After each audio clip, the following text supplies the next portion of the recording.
கொஞ்ச நாளைக்கு முன்னாடி ஒரு கிரியேட்டிங் பாக்ஸ் என்கிட்ட இருக்கு. யாருக்குன்னா வேணும்னா சொல்லுங்க, தரேன்னு சொல்லிருந்தேன். அது யாருக்கு குடுத்தேன், ஏன் குடுத்தேன்ற மொத்த கதையும் சொல்றேன். இன்னைக்கு டேட் 22 ஆஃப் 35 டேஸ்ல 6 பேக் வைக்கிற சேலஞ்ச். மார்னிங் எழுந்த உடனே இந்த வீக்கோட ப்ராக்ரஸ்க்கு ஏத்த மாரி அப்கமிங் வீக்கோட டயட்ட கொஞ்சம் மாத்திட்டேன். என்னோட 3 வீக் டயட் கம்ப்ளீட்டா டிஸ்கிரிப்ஷன்ல இருக்கு. You can check it out. அப்படியே பளபளன்னு கிளம்பி ஜப்பான் ப்ராடக்ட் வினித்துக்கு சிம் வந்தோம். ரோஹித், ஏமந்த், சூசை எல்லாம் வந்திருந்தாங்க. இருந்தாலும் சாப்பாட எப்படி கண்ட்ரோல் பண்ண போறேன்றதுல தான் என் மைண்டே இருந்துச்சு. வச்ச உடனே சிப்ஸ் எல்லாம் சூசைக்கு தள்ளிட்டேன். அது கூட பரவால்ல. ஸ்வீட் எல்லாம் கிட்டயே சேர்க்கக்கூடாதுன்னு சைஸா ஏமாந்துக்கு தள்ளிட்டேன். நானுமே ரொம்ப ஸ்ட்ரிக்ட்டான டயட்லாம் ஃபாலோ பண்ணல.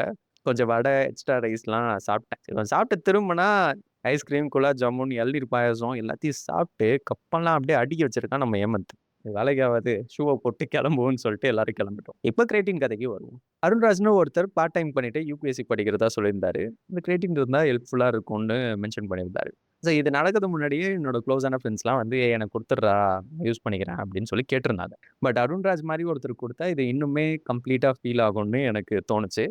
அதையே பசங்ககிட்ட ரீசனா சொல்லிட்டேன். புரிஞ்சுக்கிட்டாங்க. இப்ப அருண்ராஜ் கிட்ட அட்ரஸ், ஃபோன் நம்பர்லாம் வாங்கி, அத கொரியர் பண்ணிட்டு, அத அவர்கிட்ட அனுப்பிட்டோம் ப்ரோன்னு சொல்லும்போது, ஏதோ சின்ன விஷயம் பண்ணாலும் மீனிங்ஃபுல்லா பண்ண மாரி எனக்கு தோணுச்சு. இதெல்லாம் நம்ம ஜர்னல்ல எழுதிட்டு படுத்துட்டேன். நாளைக்கு பார்க்கலாம்.